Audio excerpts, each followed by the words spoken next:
எங்கள் பொண்ணு மேனகா வந்து இமாக்லேட் ஸ்கூலில் படிக்கிறாங்க.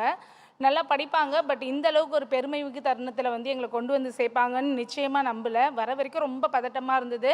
விஜய் சாரோட ஆல் இஸ் வெல்னு சொல்லி தான் கொஞ்சம் கண்ட்ரோல் ஆகிருக்கு எங்களுக்கு. தமிழில் வாஞ்சை அப்படின்ற ஒரு வார்த்தை இருக்குது. வாஞ்சை அப்படின்னா ஒரு அன்பு, பாசம், அந்த மாதிரி ஒரு சொல், அந்த பொருள் அது. ஸோ விஜய் சார் வந்து எல்லாரையும் அரவணைக்கிறது வந்து சில பேர் தவறாக பேசும்போது எனக்கு இதை சொல்லியே ஆகணும்னு தோணுச்சு. அது எங்களுக்கு ஒரு தாய்மாராக பார்க்கும்போது எங்களுக்கு அப்படி தெரியல. எங்கள் வீட்டோட ஒரு அப்பா வந்து ஒரு வாஞ்சியோட ஒரு குழந்தையை கட்டி பிடிச்சி முத்தம் கொடுத்தா எப்படி இருக்கும் எங்களுக்கு? ஒரு தாய் மாமனா எங்களோட அண்ணன் இருந்து ஒரு அக்கா பிள்ளையோ தங்கை பிள்ளையோ வந்து பார்த்து ஒரு அன்பும் இருக்கும், அதில் ஆசையும் இருக்கும், அதே சமயத்தில் ஒரு அக்கறையும் இருக்கும் ஒரு தாய் மாமாவிற்கு. அப்படி தான் நாங்கள் வந்து விஜய் சாரை பார்க்குறோம். எங்களுக்கு அதில் எந்த ஒரு கள்ளங்கபடமும் இல்லை. பெண் பிள்ளைகளை தன் பிள்ளை போல் பார்க்கும் இந்த மனிதர் வந்து நிச்சயமாக அரசியலுக்கு வந்தார்னா காந்தியடிகள் சொன்ன மாதிரி இரவுல தனியாக ஒரு பெண் பிள்ளை, அதுவும் குழந்தை கூட நடந்து செல்லலாம்.